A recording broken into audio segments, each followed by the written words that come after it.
తిరుమల శనివారం రోజున పూజను నేను ఏ విధంగా చేసుకున్నాను ఇవాళ వీడియోలో చూద్దాం. గ్యాస్ స్టవ్ ను చక్కగా పసుపు కుంకుమలతోటి పూజించుకున్నాను. తయారు చేసే గిన్నెకు తిరునామాలు ఏర్పాటు చేసుకోవాలి. ఈ రోజు నైవేద్యం కింద పులిహోర దద్దోజనాన్ని తయారు చేస్తున్నాను.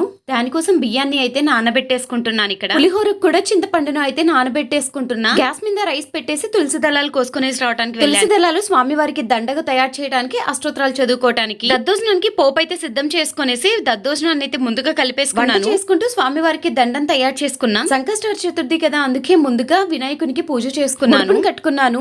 ఈ లాంగ్ వీడియో అనేది మన ఛానల్లో ఆల్రెడీ అప్లోడ్ చేశాను, ఒక్కసారి విజిట్ చేయండి. తిరుమల శనివారాలు సంకష్ట చతుర్థి రెండింటిని నేను ఎలా బ్యాలెన్స్ చేసుకుంటూ పూజ చేసుకున్నానే తెలుస్తుంది. వెంకటేశ్వర స్వామి వారికి పిండి దీపాలతోటి దీపం వెలిగిద్దామని దీపాలు అయితే తయారు చేసుకుంటున్నాను. స్వామి వారికి పీఠాన్ని ఏర్పాటు చేసుకునేసి చక్కగా పిండి దీపాలతోటి దీపారాధన అయితే చేసుకునేసి చక్కగా అష్టోత్తరాలను చదువుకున్నాను. ప్రసాదాలలో భాగంగా కొబ్బరికాయను కూడా కొట్టుకోవాలి. వెంకటేశ్వర స్వామి అష్టోత్తరాలు చదువు పూజ అయితే పూర్తయింది. ఓం నమో వెంకటేశాయ నమః.